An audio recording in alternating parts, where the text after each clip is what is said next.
जाए। वैसे कथा का सबसे श्रेष्ठ अधिकारी और सबसे श्रेष्ठ श्रोता वो जो सबसे पीछे बैठ के सुन रहा है, सबसे आखिरी में बैठा। हनुमान जी महाराज प्रभु श्री राम जब लंका भेजने की बात कर रहे थे, कौन जाएगा?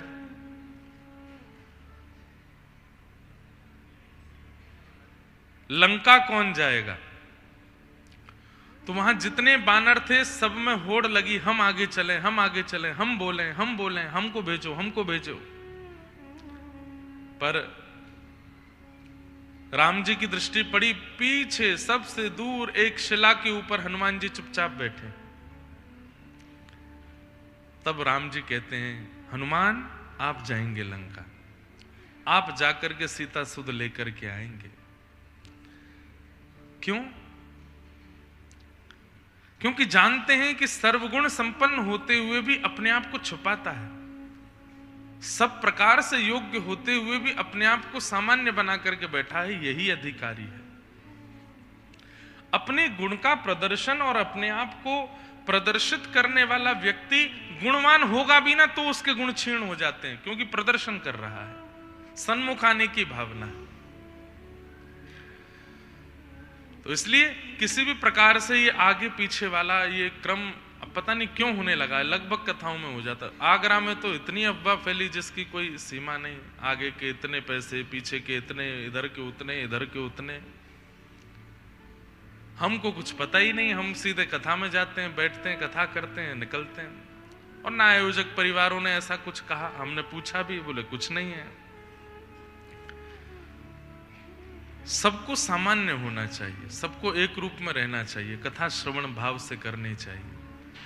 कथा श्रवण हमारा प्रथम उद्देश्य होना चाहिए, इसके अलावा और कुछ नहीं। किन्हीं का भाव आया कि महाराज जी हमने 1996 में महाराज जी किन्हीं महाराज जी से दीक्षा ली थी, किंतु उन्होंने मंत्र के अलावा कुछ भी नहीं दिया, ऐसा करके आपका कुछ भाव है।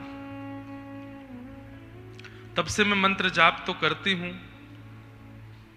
बाकी इनकी हैंडराइटिंग मुझे कम समझ में आ रही है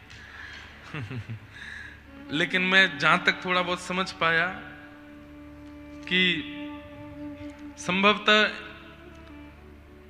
या तो गुरुदेव ने ज्यादा नियम नहीं बताए या फिर कुछ ऐसा ही कुछ भाव है, तो अब समझ नहीं आ रहा क्या करें। हमारी एक बात सार्वजनिक रूप से सुनिए, गुरु प्राप्त होने के बाद में बदले नहीं जाते। जीवन में सदगुरुदेव, दीक्षा गुरुदेव एक ही रहते हैं।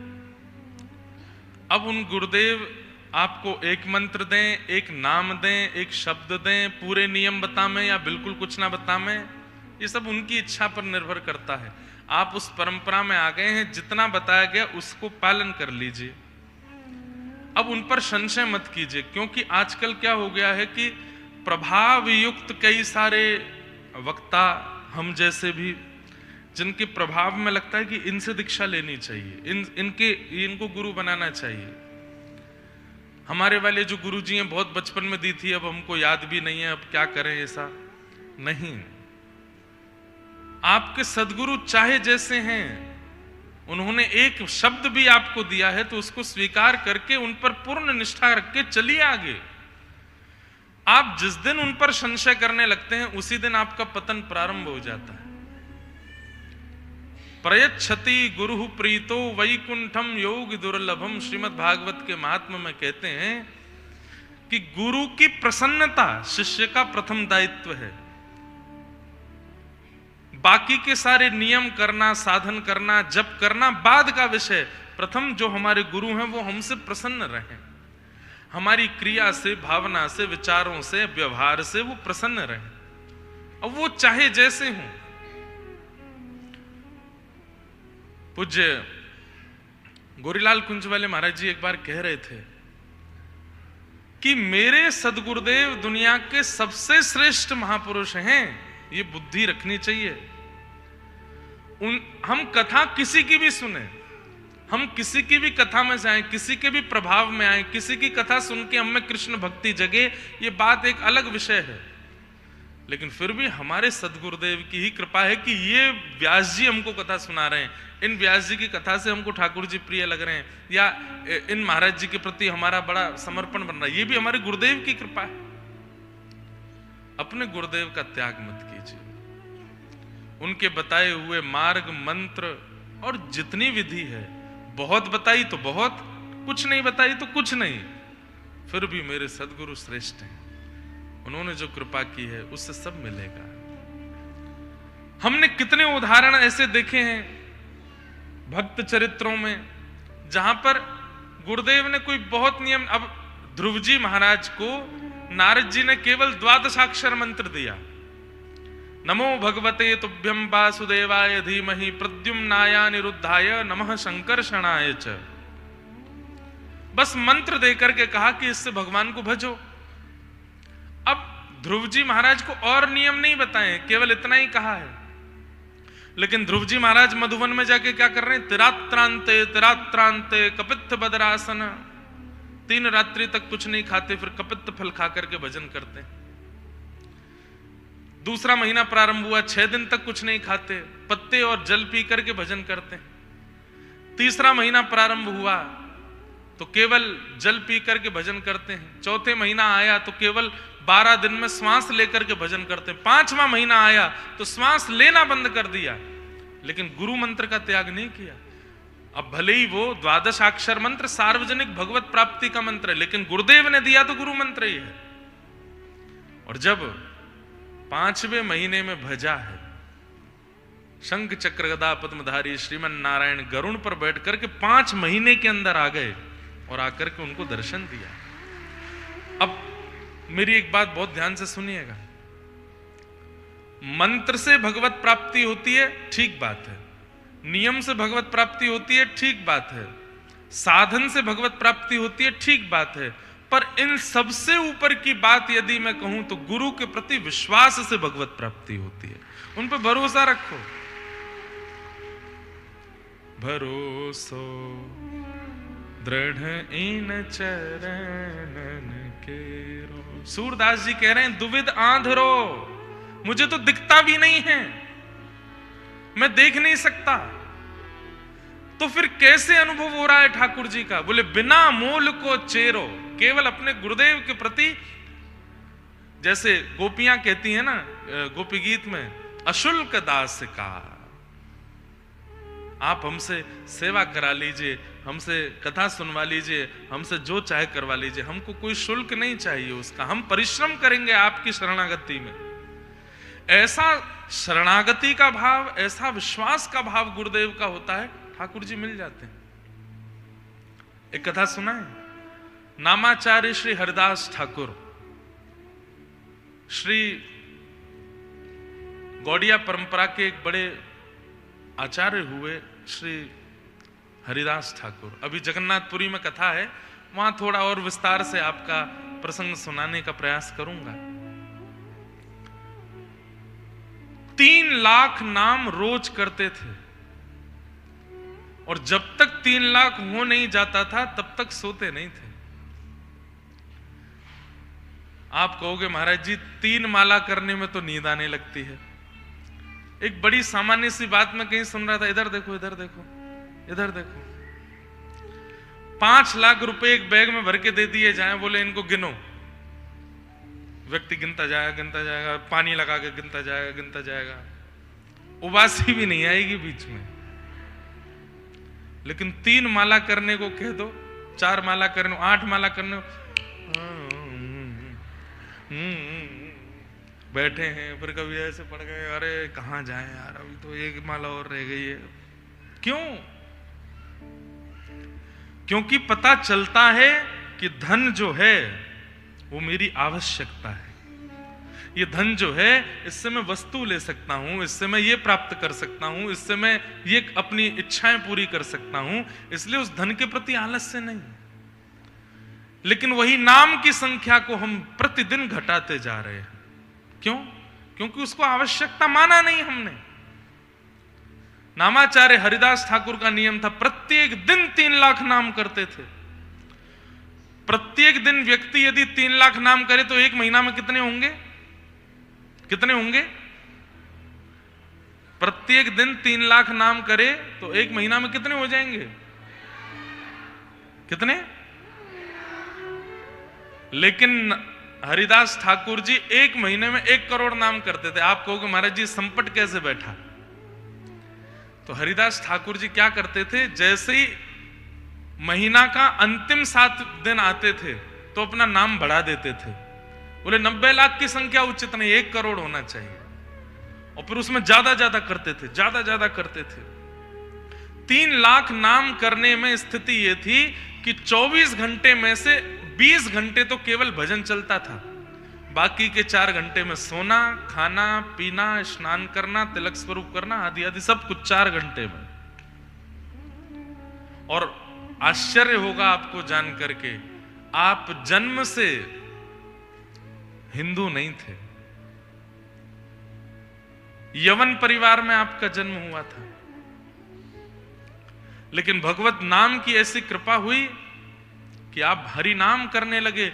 एक बार यवनों को पता चल गया कि यवन होते हुए भी और ये हिंदुओं के भगवान का नाम जपता है, ये नाम जप करता है, कीर्तन करता है। तो उस काल के तत्कालीन राजा ने आज्ञा की कि इनको भरे बाजार में हाथ पैर बांध करके चलाओ और सबको दिखाते हुए इनमें कोड़े मारो।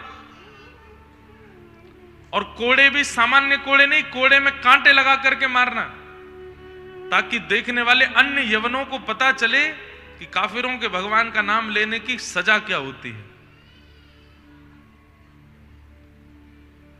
उनका नाम नामाचार्य कहा गया, वो नाम के आचार्य थे। हरिदास ठाकुर जब उनको भरे बाजार में लेकर के गए और जब कोड़े मारने लगे यवन, तो जैसे ही कोड़ा पड़ता, हरि बोल हरि बोल हरि बोल हरि बोल कह करके रोते थे। और वो जितनी तेज रोते उतनी तेज कोड़ा और मारा जाता, तो पहले से और तेज हरि बोल बोलते। घर के लोग, बाजार के लोग सब अपनी दुकानें बंद कर करके भाग जाते और खिड़कियों में से बस रोते रोते हरिदास ठाकुर को देखते। हरिदास ठाकुर जब जोर से कोड़ा पड़ता और मुख से हरि बोल निकलता तो चरणों में गिर जाते कोड़े मारने वालों के। अरे चरण क्यों छूता, हम कोड़े मार रहे हैं, तू चरण पकड़ता है। बोले मैंने सोचा था कि मैं अपनी पूर्ण वेग के साथ हरि नाम बोलूंगा, लेकिन आज तक नहीं बोल पाया। आपकी बड़ी कृपा, ऐसा कोड़ा मारा है कि मेरे मुख से पूर्ण वेग से हरि नाम निकल रहा है। और मारिए, मेरा कंठ अवरुद्ध हो जाए, ये स्वर नष्ट हो जाए, मेरा गला फट जाए नाम गाते गाते, और मारिए मुझको। ऐसे हरिदास ठाकुर कहते हैं कि जब कोड़े मार रहे थे यवन, तो रक्त की धार बह रही थी पूरे अंग से, और आप प्रसन्न मुद्रा में हरि बोल हरि बोल हरि बोल कह रहे थे। उस समय भगवान के सुदर्शन चक्र को इतना क्रोध आया कि आकाश में सुदर्शन चक्र एक दूसरे सूर्य के भांति भ्रमण करने लगा। एक सूर्य तो पहले से ही था, तभी दूसरा सूर्य आता हुआ दिखा। हरिदास ठाकुर पहचान गए कि ये तो भगवान के सुदर्शन जी हैं। तुरंत चरण पकड़े, नहीं नाथ, इनका उद्धार मत कीजिएगा, इनको नष्ट मत कीजिएगा। सुदर्शन जी बोले कैसे ना करूं, भगवान के नाम गाने वाले को इतनी बुरी तरह मार रहे हैं। हरिदास ठाकुर कहते हैं कि नाथ, ये सतयुग नहीं है, द्वापर नहीं है, त्रेता नहीं है, ये कलयुग है। कलयुग में उद्धार नहीं, स्वीकार करना है। कलयुग में मारना नहीं है, कलयुग में तारना है। नाथ, इन सब पर कृपा करो। हमें कोई अपशब्द बोल दे तो हम उसकी FIR दर्ज कराने पर तुले रहते हैं। अब आप सुन करके हंसेंगे, ऐसे ऐसे लोग हैं संसार में। हमको घर पर आमंत्रण दिया, ऐसे ही चलते चलते हमारे घर आइए, मैंने कहा देखेंगे। अरे नहीं आइए, मैंने कहा देखेंगे, प्लीज बनाइए ना। मैंने कहा हमारे इतने क्रम रहते हैं, मैं थक जाता हूं, नहीं आ पाऊंगा। नहीं पहुंच पाए घर तो हमारे नाम से FIR कर दी। घर नहीं आए, चलो FIR होंगे तुम्हारे नाम। इतने खतरनाक लोग हैं संसार के, और यही कलयुग है। आप मेरी बात मानो तो आप अच्छे, नहीं मानोगे तो मैं तुम्हारी जीवन को बर्बाद करने में कोई कसर नहीं छोड़ूंगा। पर ऐसों को ठाकुर जी देखते हैं, क्या करना है उनके साथ। और ये महाराज जी बिल्कुल सत्य बात है, धमकी दे रहे हैं, बोले तुम्हारे नाम FIR करेंगे, हमारे घर क्यों नहीं आए? क्यों? हमारे बच्चे, परिवार और हमारी सब बाट देख रहे थे आपके। अरे तो हमने कही थी समय नहीं है भाई, कैसे आए? बहुत विचित्र है संसार। लेकिन हमने नियम लिया महाराज जी, इस बार 20 जुलाई को हमको 10 वर्ष कथा करते हुए हो रहे हैं। 20 जुलाई को, 20 जुलाई को हैं कहां हम? ऑस्ट्रेलिया से आएंगे कथा करके। गुरु पूर्णिमा का उत्सव है इसी हॉल में। 21 या 22 तारीख से गुरु पूर्णिमा का, 20 से ही है पता नहीं, शायद गुरु पूर्णिमा का उत्सव है। पूज्य गुरुदेव भगवान की कथा होगी संध्या के सत्र में। हम थोड़ी देर कुछ प्रवचन करेंगे। इस बार हमने लिया है कि एक 10 पॉइंटों का एक नियम बना रहे हैं अपना, सार्वजनिक रूप से सबको बता देंगे, और उन नियमों में ही अब आगे कथाएं चलेंगी। और उनमें बहुत सारे 10-12 नियम विशेष रूप से रहेंगे, सबको बता दिए जाएंगे। इस 10 वर्ष में कुछ तो ऐसा करें कि अब बस थोड़ी रुकावटें हों, थोड़ी मर्यादा हो। एक तो क्या है कि महाराज जी पूज्य गुरुदेव भगवान की कृपा से ठाकुर जी ने व्यवहार में कोई कपट नहीं दिया हमको, और ये इस बात का हमको अभिमान नहीं है, ये इस बात का हमको बड़ा ठाकुर जी से प्रार्थना है कि ऐसे ही बनाए रखें। उसको लोग कई बार दुर्बलता समझ लेते हैं। अरे इनको तो कुछ भी बोल दो, ये तो कुछ कहेंगे नहीं, इनके बारे में कुछ भी कहीं भी डाल दो, ये कुछ बोलने वाले तो है नहीं, उत्तर देने वाले तो है नहीं। ये हमारा स्वभाव है, लेकिन इसको दुर्बलता मत समझिए।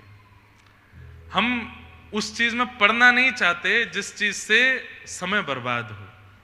जितना हो सके कथाएं हो, ठाकुर जी की सेवा हो, उत्सव हो, ये सब करके निकलना है इस संसार से। पर लोगों ने भी अति मचा रखी है, और बहुत सारी व्यवस्थाएं थोड़ी ऐसे हो जाती हैं। तो उन सबका इस बार जुलाई में 10 वर्ष की पूर्णता पर नियम बन जाएंगे 10। उन्हीं नियमों में ही हमको आगे रहना है, क्योंकि लोग बाग तो कुछ भी करने लगते हैं। फिर नामाचार्य हरिदास ठाकुर को कोड़े मारे जा रहे हैं, और वे सुदर्शन जी महाराज प्रत्यक्ष खड़े हैं, उनसे कह रहे हैं इनको मत मारिए, इनका उद्धार कीजिए, हे नाथ ऐसी कृपा कीजिए। मैं भी तो यवन था, मैं भी तो यवन कुल में जन्मा था। जब मेरे अंदर हरि नाम के प्रति इतनी प्रीति आ सकती है तो ये भी यवन है। आप कृपा करिए सुदर्शन जी महाराज, इनको भी हरि नाम गवा दीजिए, मारिए मत, उद्धार मत कीजिए, स्वीकार कीजिए, मारो मत, तारो। ऐसे नामाचार्य हरिदास ठाकुर। कोई फर्क नहीं पड़ा, एक कुटिया बना करके रहने लगे, वहां बैठ करके अपना भजन करते थे। संध्या में थोड़ी देर के लिए बाहर आते थे, सत्संग करते थे, बड़ी भीड़ होती थी और लोग बाग देखते थे। अब भीड़ वालों से ही दिक्कत है संसार को कि कहां भीड़ क्यों हो रही है इनकी कथा में, भीड़ क्यों हो रही है इनके पास में। यवनों ने फिर से एक योजना बनाई, बोले कोड़े से तो कोई फर्क पड़ा नहीं, अब दूसरी योजना बनाओ। तो दूसरी योजना क्या बनाई? पास के गांव की एक वैश्या को बुलवाया और उसको खूब सारा धन दिया और कहा कि इनके चरित्र पर लांछन लगवाओ, तुम करोगी ये काम। वैश्या बोली ये तो मेरे बाएं हाथ का खेल है, मैंने कितने महात्माओं के जीवन उजाड़ दिए, कितने लोगों के घर बर्बाद कर दिए, ये करने में तो मैं निपुण हूं। जाओ। हरिदास ठाकुर कुटिया में बैठे हैं, नाम कर रहे हैं, हरे कृष्ण कृष्ण कृष्ण हरे हरे, हरे राम राम राम हरे हरे। वैश्य आकर के सामने बैठ गई। हरिदास ठाकुर समझ गए कि किस भावना से आई है। उसको बोले देवी आप जिस भावना से आई हैं मैं पूर्ण करूंगा, आप जिस काम से आई हैं मैं वो पूर्ण करूंगा, लेकिन मेरा नियम है 3 लाख नाम का, ये पूरा हो जाए तब तक बैठी रहना। वैश्या बोली ठीक है करो। हरिदास ठाकुर नेत्र बंद करके नाम कर रहे हैं और प्रत्येक नाम जैसे एक बार हरे कृष्ण कृष्ण कृष्ण हरे हरे, हरे राम राम राम हरे हरे, एक मंत्र से प्रार्थना करते हैं कि सामने जो आई है इसकी बुद्धि परिवर्तित कर दो। फिर दूसरा तीसरा ऐसे नाम करने लगे। करते करते 1 घंटा 2 घंटा 3 घंटा 4 घंटा 8 घंटा 10 घंटे 12 घंटे 15 घंटे नामाचार। हरिदास ठाकुर तो नेत्रों से अश्रुधार और एक मुद्रा में बैठे और वैश्य कभी ऐसे बैठे, कभी ऐसे बैठे, कभी ऐसे बैठे। बोले क्या हो रहा है? अभी और कितना रह गया है? 1.5 लाख हो गया है, अभी अभी थोड़ा सा और बचा है, 1.5 और बचा है। बोलो अभी 1.5 और करोगे? अरे बाद में कर लेना। नहीं नहीं, मेरा नियम हो जाए। जैसे किसी का स्नान का नियम है, किसी का ध्यान का नियम है, किसी का प्रसाद का नियम है, ये मेरा भोजन है। जब तक नहीं करूंगा मैं करूंगा आपकी इच्छा पूर्ण, पर ये नाम पूरा होने दो। रात हो गई। वैश्या बोली मुझे तो नींद आ रही है, मैं जा रही हूं। बोले हाँ ठीक है चली जाओ, कल आ जाना, हाँ जल्दी सुबह आ जाना। जय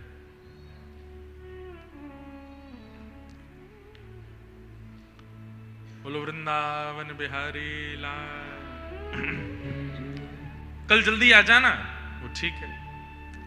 अगले दिन वैश्या बाहर जैसे निकल के गई उस दिन, तो सब यवन बोले तुमने हल्ला नहीं किया।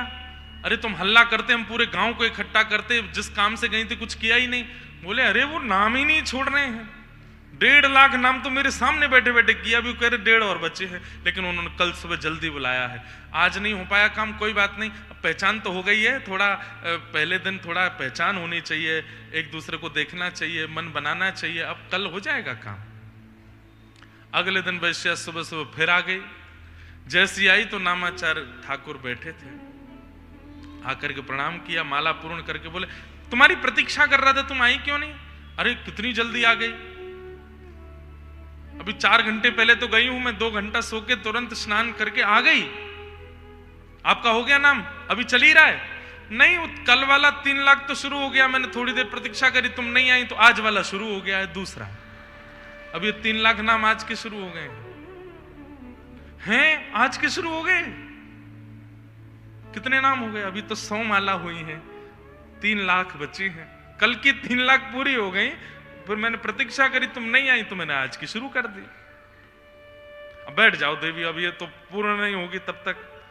तब उसके मन में क्या आया, मैं इतनी रूपवान, मेरे नेत्र ऐसे, मेरी बोली ऐसी, मेरा शरीर ऐसा, मेरा यौवन ऐसा, मेरे विचार मेरे भाव ऐसे कि मैं जिस गली से निकल जाऊं वहां कोई मुझे देखे बिना ना रह सके। क्या है इस नाम में ऐसा जो ये व्यक्ति 24-24 घंटे जप रहा है? अब वो यही देखने के लिए कि इस नाम में ऐसा क्या मिल रहा है इनको कि ये बैठ करके एक आसन पर बैठ करके जप रहे हैं। जब उसके मन में ये इच्छा प्रकट हुई, ये इच्छा ही तो भगवत प्राप्ति कराती है कि क्या है कथा में, क्या है वृंदावन में, क्या है दर्शन में, क्या है रूप में, क्या है आचार्यों की वाणी में, जो लोग खिंचे चले जा रहे हैं। और इस इच्छा से जब वो पहली बार आता है तब उसको ठाकुर जी पकड़ना प्रारंभ करते हैं। उसके मन में इच्छा प्रकट हुई, ऐसा क्या है इस नाम में, ये छोड़ते नहीं।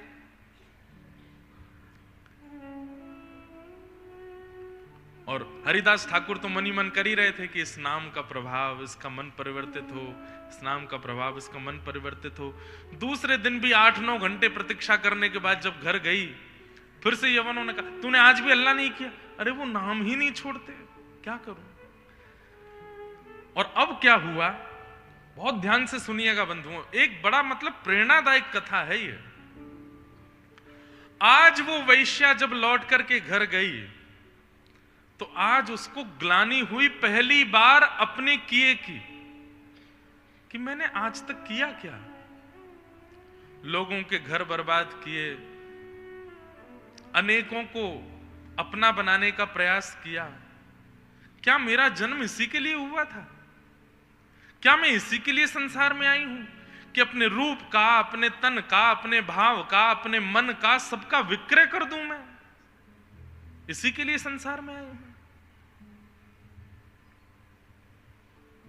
और बंधुओं एक बात सुनिएगा, कथा सुनकर के नाम जप करके, नियम साधन करके, गुरु आज्ञा मान के जिस दिन आपको अपनी गलती का बोध होने लग जाए, समझ जाइएगा कि उस दिन आचार्य ने आपको कृपा भर के देखा है, उस दिन ठाकुर जी ने आपको देखा है। जिस दिन अपने आप को बदलने की स्थिति, अरे झकझोर गई है आत्मा भीतर से कि ये मैं क्या कर रहा हूं, ये मेरा उद्देश्य तो नहीं है, जिस दिन ये भावना प्रकट हो जाए, समझ जाओ कि किशोरी जी को, ठाकुर जी को आपकी याद आ गई है और अपने किए का कभी बोध ही नहीं होता। हम जो कर रहे हैं सब अच्छा ही कर रहे हैं, हम खा रहे हैं, पी रहे हैं, उल्टा सीधा काम कर रहे हैं, छल कपट आदि सब कर रहे हैं, फिर भी मन में कभी नहीं आता कि ये गलत है, तो समझो ठाकुर जी की दृष्टि नहीं है आपके ऊपर। कई लोग संसार में, परिवार में ऐसे होते हैं, गलत पे गलत किए चले जाते हैं, उनको खूब समझाओ लेकिन उनको समझ में नहीं आता। इसका एक ही अभिप्राय है, महापुरुषों की और ठाकुर जी की अभी दृष्टि नहीं पड़ी है। जिस दिन दृष्टि ठाकुर जी की पड़ जाएगी, उस दिन आंखों से आंसू और केवल ग्लानि होगी, ये मैंने क्या किया।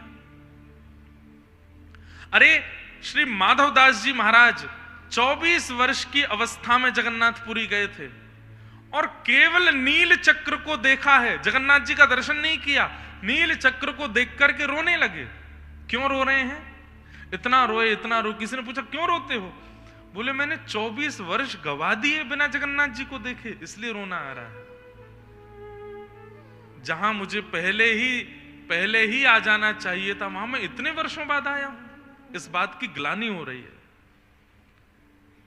अपने किए का बोध होना, अपने किए की ग्लानि होना, अपने ऊपर संशय होना कि क्या मुझे ठाकुर जी मिलेंगे, ये सारी इच्छाएं आपकी प्रकट नहीं होती। ठाकुर जी जब आपको देख लेते हैं तब आपके चित्त में प्रकट होती।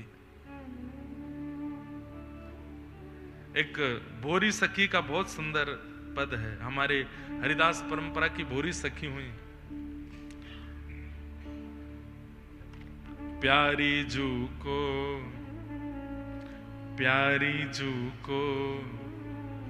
मेरी सुध कौन करावे, प्यारी जू को मेरी सुध कौन करावे, प्यारी जू को मेरी सुध कौन करावे, प्यारी जू को मेरी सुध। समझ में आ रही है बात? श्री प्रिया जी को मेरे बारे में कौन बताएगा? वो मुझ पर कब दृष्टि डालेंगी, वो मुझे कब देखेंगी? सब लोग इधर देखो, कुर्सी पर बैठने वाले, सोफा वाले, सब इधर देखो, ध्यान से कथा सुनो।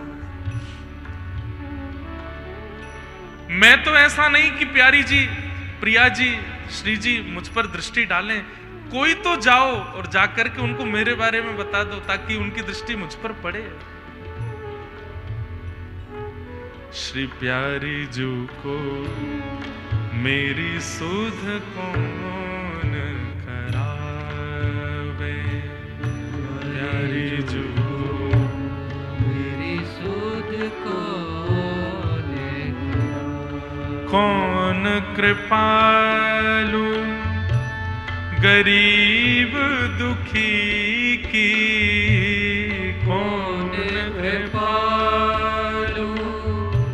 गरीब दुखी की कौन कृपालु, गरीब दुखी की कौन कृपालु, गरीब बरबस गहावे, बरबस गहावे। देखो ये पद गाइए। मेरी सुध प्रिया जी को कोई नहीं करा सकता, लेकिन ये व्यासपीठ करा सकती है। इस व्यासपीठ पर बैठकर के मैं गाऊं और व्यासपीठ के सन्मुख आप गाओ, तो ये व्यासपीठ ठाकुर जी की पीठ है, ठाकुर जी बैठते हैं इस पर। तो ये व्यासपीठ पर जब सब छोड़ करके ब्रज वृंदावन में आ गए, सेवा कुंज में रहते थे, वहां बंदरों को जो चना डाले जाते, तो बंदर जब चना खा लेते, चना के छिलका खा करके वृंदावन में भजन किया इन्होंने।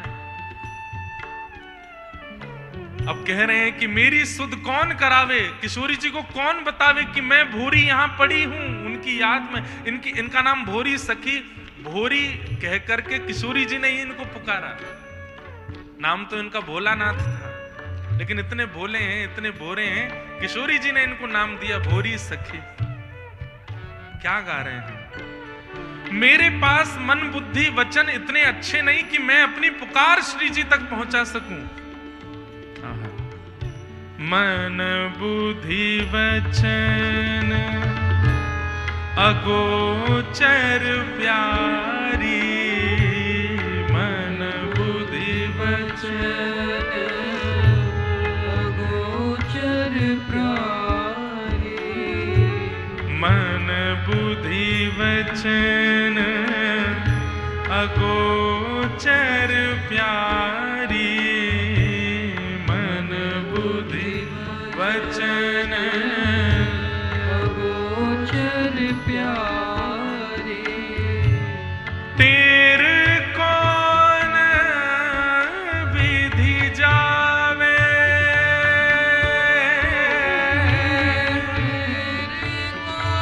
मेरी आवाज कैसे पहुंचेगी आप तक?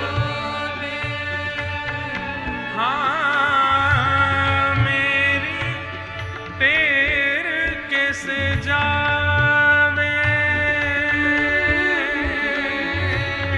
मेरी कौन विधि जावे। तब कहते हैं एक आश है, एक उम्मीद है, जिनको भजने से मेरी वाणी किशोरी जी तक पहुंच जाएगी। किनको? श्री हरिवंश चंद्र बने भोरी, श्री हरिवंश चंद्र बने भोरी, श्री हरिवंश चंद्र बने भोरी, श्री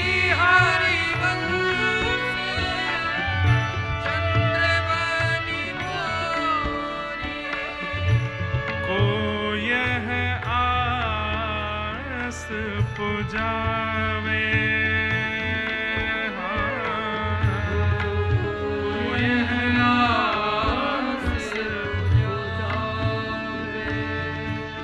प्यारी जू को मेरी सुध कौन करावे, प्यारी जू को मेरी सुध कौन करावे। श्री चंद्र बने भोरी, श्री हरिवंश चंद्र बने भोरी, श्री हरिवंश चंद्र बने भोरी,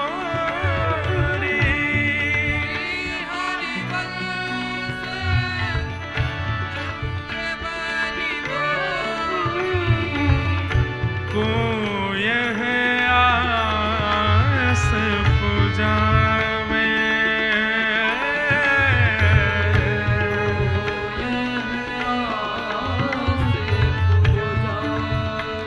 श्री प्यारी जू को मेरी सुध कौन करावे, प्यारी जू को मेरी सुध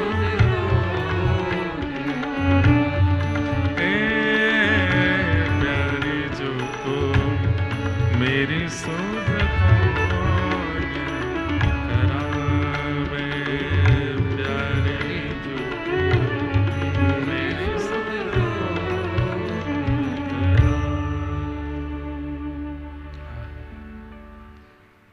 कौन जानता है उस वैश्या को लेकिन 3 लाख नाम नित्य गाने वाले हरिदास ठाकुर अपने प्रत्येक नाम में कह रहे हैं कि इस पर कृपा करो, इस पर कृपा करो, इस पर कृपा करो। और आज 2 दिन के अंदर ये परिवर्तन हो गया। कोई प्रवचन नहीं सुना है, कोई कथा नहीं सुनी है कि जिससे मन परिवर्तित हो गया हो। केवल सामने बैठ करके हरिदास ठाकुर को नाम करते हुए देखा है। और आज घर जाकर के वो फूट फूट के रो रही है वैश्या। और आज पहली बार उसको ग्लानि हो रही है कि मैंने गलत किया। क्या मेरा जन्म केवल इसके लिए हुआ कि मैं अपने शरीर का विक्रय करूं, लोगों के घरों को बर्बाद करूं? आज इतने बड़े नामनिष्ठ व्यक्ति को मैं उनका नाश करने के लिए आई हूं? क्या इसके लिए मेरा जन्म हुआ? अपनी गलती का बोध होकर के रोने लग जाएं और मन में यह भाव आने लगे कि अब मुझे सुधरना है, अब मुझे यह त्यागना है। समझ जाओ ठाकुर जी को आपकी पता चल गई है, आपका बोध ठाकुर जी को हो गया। और जब तक गलतियों का बोध नहीं हो रहा है, चले जा रहे हैं, चले जा रहे हैं, करते ही जा रहे हैं, करते ही जा रहे हैं, कोई दिक्कत नहीं है, कोई बोध नहीं, कोई आत्मग्लानि नहीं, समझो ठाकुर जी को पता ही नहीं है आप कौन हो। वैश्या दौड़ करके आई है आज हरिदास ठाकुर के चरणों में और बस रोते बिलखते हुए कह रही है कि इस अधम पर कृपा करो, मेरा जन्म व्यर्थ हो जाएगा, मैं नरकों में पड़ी रहूंगी, 84 लाख योनियों में अपना जीवन गंवाना पड़ेगा। नाथ, अब आप ही हैं जो मुझ पर कृपा कर सकते हैं। हरिदास ठाकुर प्रसन्न हो गए और प्रसन्न होकर के कहा, देवी इस कुटिया में बैठ करके मैंने लाखों नाम जपे हैं, करोड़ों नाम जपे हैं, हर महीने का 1 करोड़ नाम का मेरा संकल्प है। मैं कितने सालों से इस कुटिया में रह रहा हूं।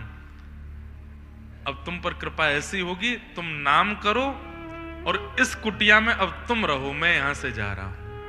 और हरिदास ठाकुर वहां से चले गए, उस वैश्या को वो कुटिया दे गए। वैश्या उस कुटिया में बैठ के भजन करने लगी।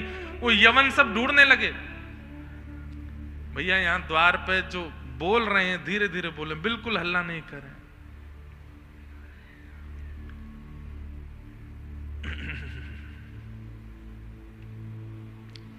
स्थिति ये हुई, वे सब यवन ढूंढने लगे, वैश्या कहां गई, वैश्या कहां गई, वैश्या कहां गई, नहीं मिली।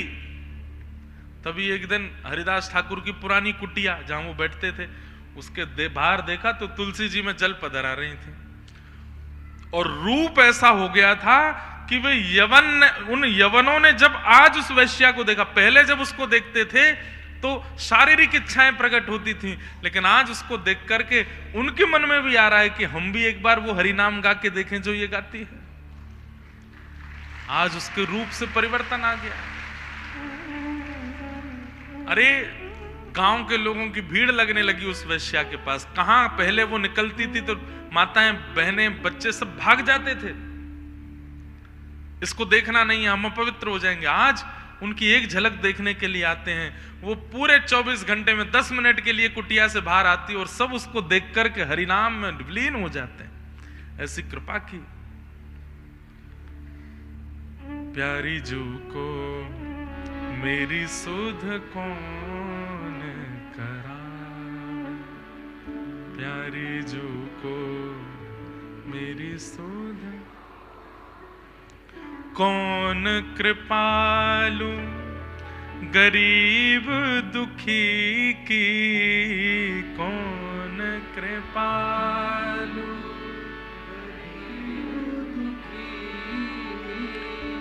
बरबस बाह गहावे,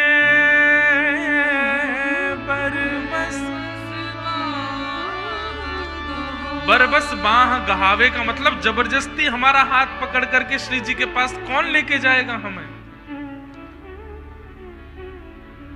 कहां मैं कहूं अलबेली राधा, कहां मैं कहूं अलबेली राधा, समझत ही अकुलावे, समझत प्यारी जू को मेरी सुध कौन करा, प्यारी जू को मेरी वाणी तो नहीं पहुंच सकती, मन बुद्धि वचन अगोचर प्यारी, मन बुद्धि वचन अगोचर प्यारी। टेर कौन विधि जावे, मेरी आवाज कैसे पहुंचेगी उन तक? अरे एक आसरा है, श्री हरिवंश चंद्रबन भोरी, श्री हरिवंश चंद्रबन भोरी, को यह आस पुजावे,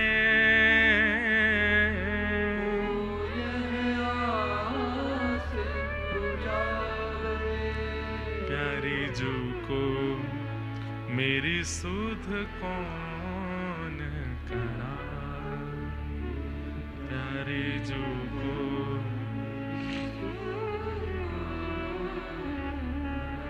ये व्यासपीठ कराएंगी, ये ब्रज के आचार्य चरण कराएंगे, संत जन कराएंगे आपकी सुध, लेकिन उसके लिए उनके अनुकूल बनो। प्रिया जी के अनुकूल तो हम नहीं बन सकते, ठाकुर जी के अनुकूल तो हम नहीं बन सकते, आचार्यों के अनुकूल बन जाएं, महापुरुषों के अनुकूल बन जाएं, वैष्णवों के अनुकूल बन जाएं, ब्रजवासियों के अनुकूल बन जाएं। ये प्रार्थना अगर कर दें तो संभव है। हमारी टेर पहुंचाई थी हमारे आचार्य चरण, हमारे पूज्य पिताजी के गुरुदेव भगवान श्री रामानुज प्रपन्नाचार्य गुरु जी ने। मलुक पीठ वाले महाराज जी बता रहे थे, जब आपका जन्म नहीं हुआ था इंद्रेश जी, तो अयोध्या में बड़ी छावनी में गुरुदेव की कथा चल रही थी, पिताजी के गुरुदेव रामानुज गुरु जी। और 1 महीना कथा करने के बाद इतने बड़े वहां सनातन भगवान शालिग्राम हैं, तो वहां के महंत जी भी पूज्य गुरु जी के शिष्य थे, तो उन्होंने कहा कि गुरु जी 1 महीना कथा की दक्षिणा आप सनातन भगवान से मांगो। तो कहते हैं कि हमारे शिष्य के एक पुत्र हो, वो भी भागवत की कथा करे, यही हमको दक्षिणा चाहिए।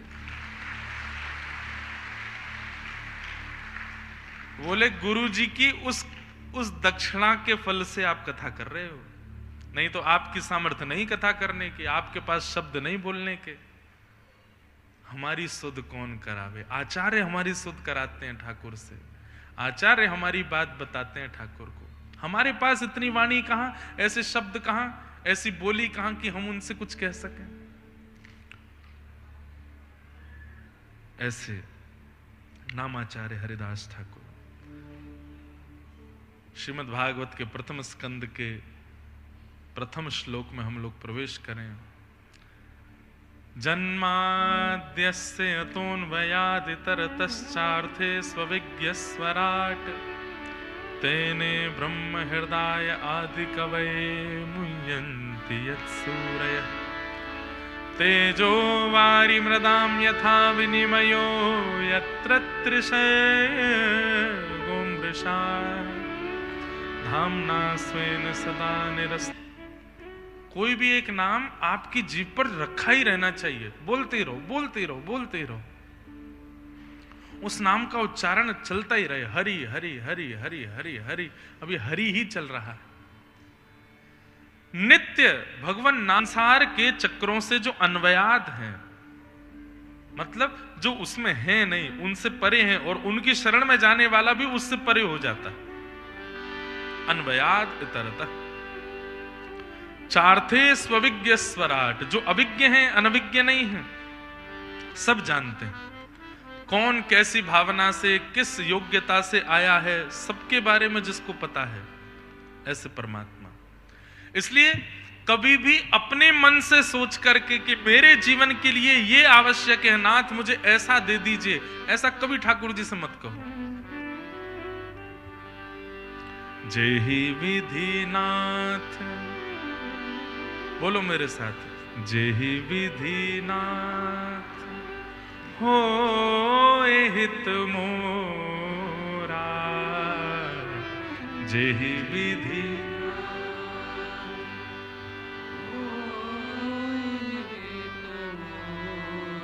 ऐसी मरी गिरी सी आवाज में क्यों बोल रहे हैं? नहीं, बोलो ना, भाव से बोलो ठाकुर जी से। जेहि विधि नाथ होए हित मोरा, जेहि विधि नाथ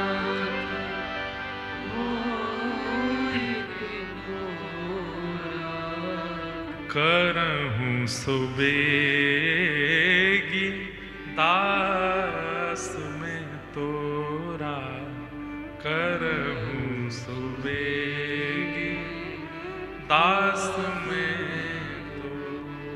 रोज ये चौपाई बोला करो ठाकुर जी के आगे। हमारी केवल ये कामना रह जाए, इसके अलावा कुछ भी नहीं। मैं अच्छा हो जाऊं, मेरा ये काम बन जाए, उससे ब्याह हो जाए, ये बालक ठीक हो जाए, इसका ये कुछ नहीं। ये जीवन में परिस्थिति आई है, नष्ट हो जाए, ये पीड़ा नष्ट हो जाए, कुछ नहीं कहना है। केवल ये चौपाई ठाकुर जी से रोज बोलनी है, हर परिस्थिति में बोलनी है। जेहि विधि नाथ होए हित मोरा, जेहि विधि नाथ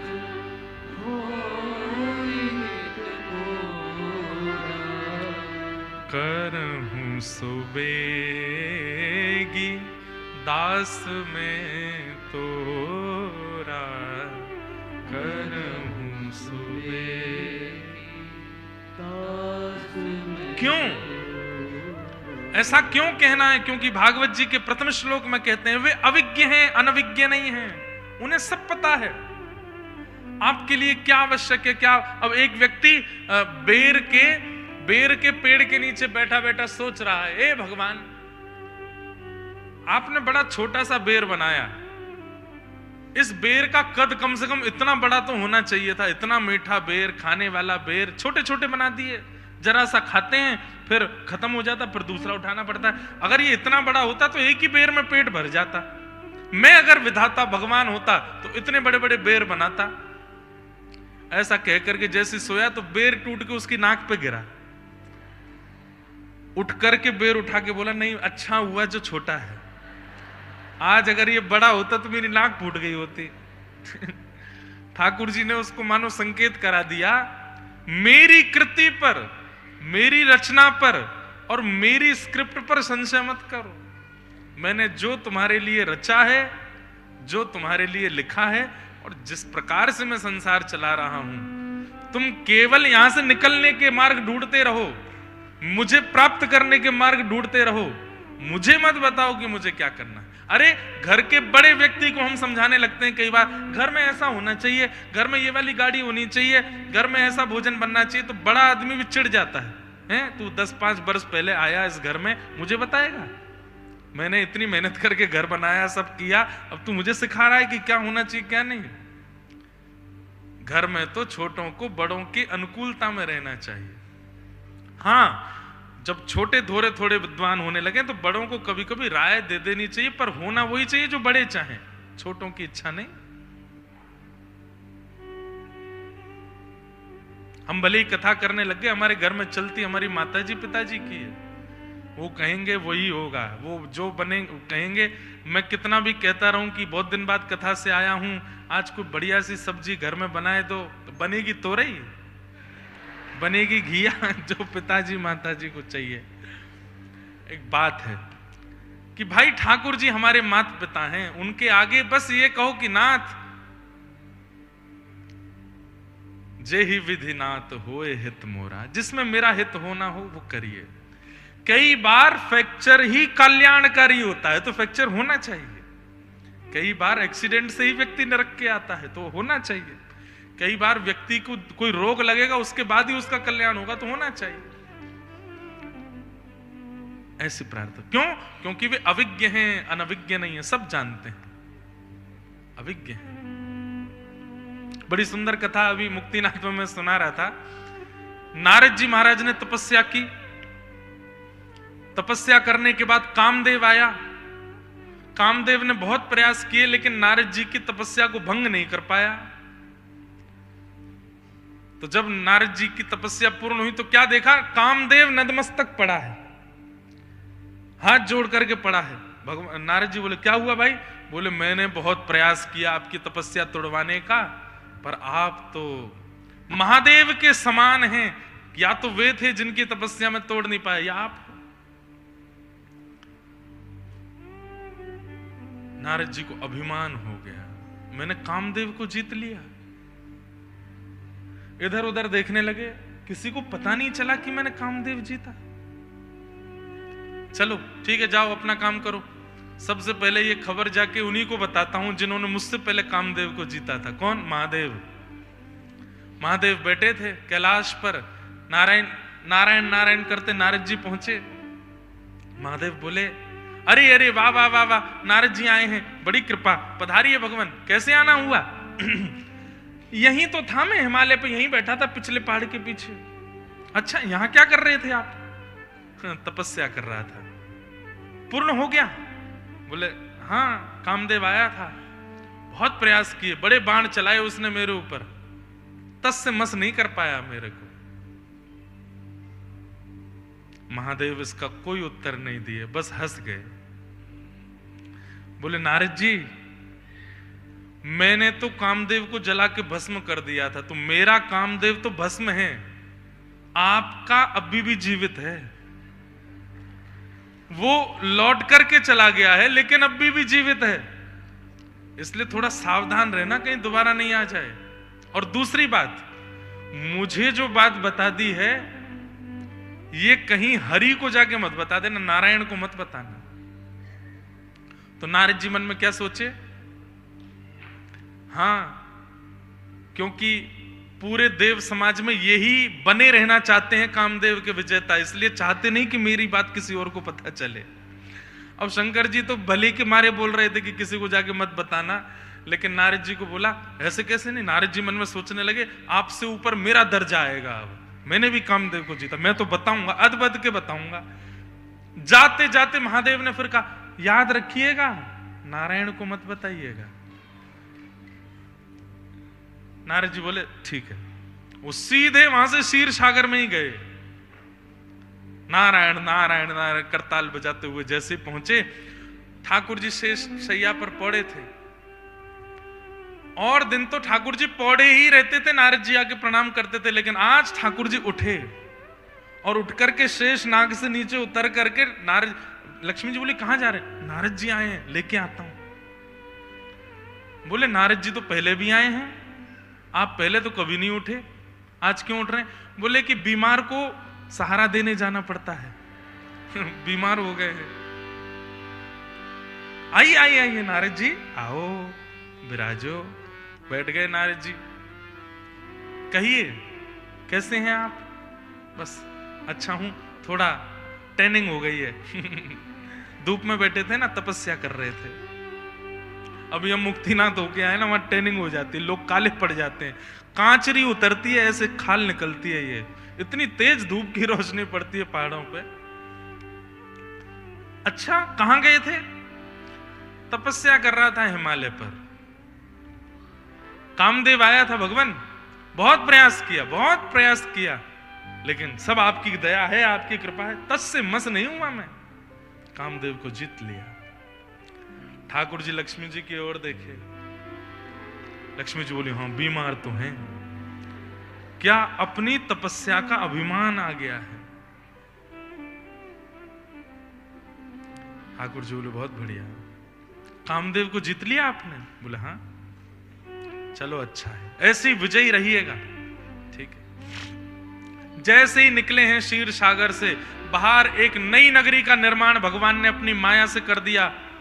उस नगरी, वो इतनी सुंदर नगरी, नारद जी वहां देखने लगे, इतने सुंदर सुंदर लोग, कहीं बंधन बार बंध रहे हैं, ढोल नगाड़े बज रहे हैं। नारद जी महाराज बोले भैया ये कौन सी नगरी है? नगरी का नाम बताया। बोले क्या हो रहा है? बोले यहाँ के राजा हैं, उनकी राजकुमारी का स्वयंवर होने वाला है।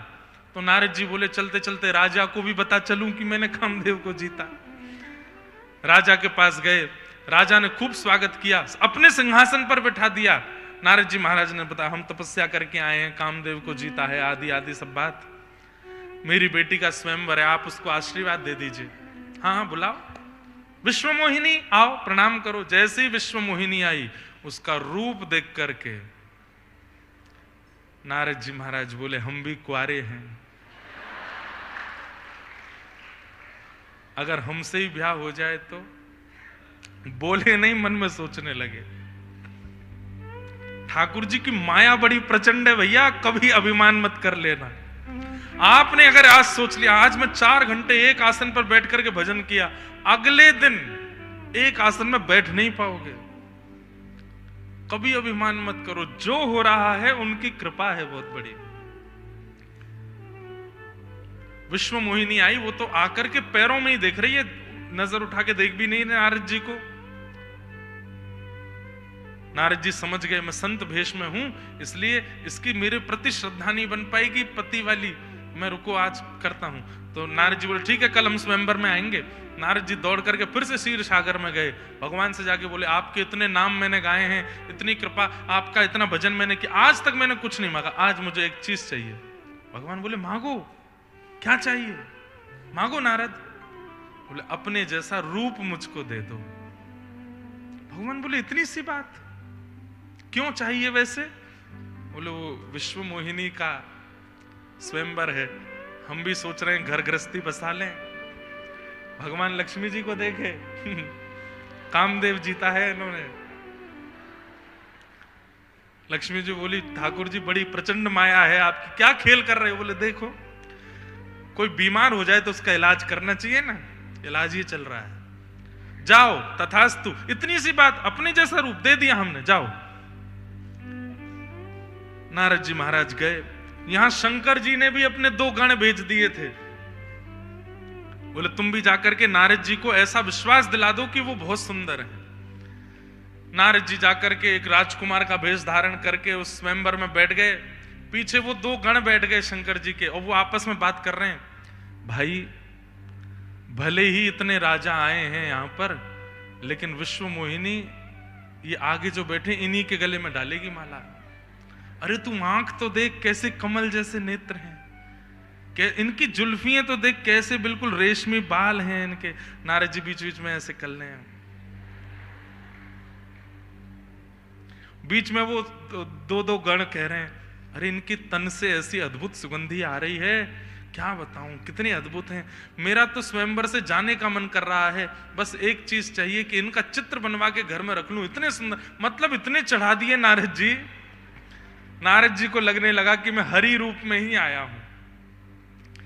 जब बारी आई स्वयंवर की, विश्व मोहिनी आई माला लेकर के सब जगह घूम, जिस पंक्ति में नारद जी बैठे थे उस पंक्ति की ओर जब उसने देखा, और जैसे ही नारद जी को देखा तो गुस्सा हो गई, अपने पिता से बोली इन लोगों को किसने बुलाया यहां पर, और उस पंक्ति में ही नहीं गई, सब जगह घूमती रही। नारद जी बोले इसको मैं दिख नहीं रहा हूं। पीछे से गण भी कहें अरे हमें लगता है भीड़ भाड़ में नारद जी ये आगे जो बैठे हैं ये दिख नहीं रहे हैं विश्व मोहिनी को, नहीं तो इनके गले में बरमाला डाल दे।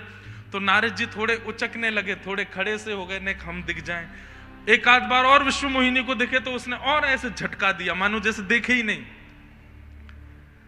इतने में ही क्षीर सागर के राजा साक्षात भगवान नारायण, आहा अद्भुत दुल्हा का रूप धारण करके अद्भुत छटा के साथ उनका प्रवेश जैसे ही हुआ, पूरी सभा डगमगा गई। विश्व मोहिनी ने जाकर के उनके गले में ही माला पहना दी और विवाह हो गया। जैसे ही जयमाल हुई, नारद जी महाराज के तो सारे अरमानों पे पानी फिर गया। ये क्या हुआ, मुझे अपना रूप देकर के खुद आए, आकर के माला पहन गए।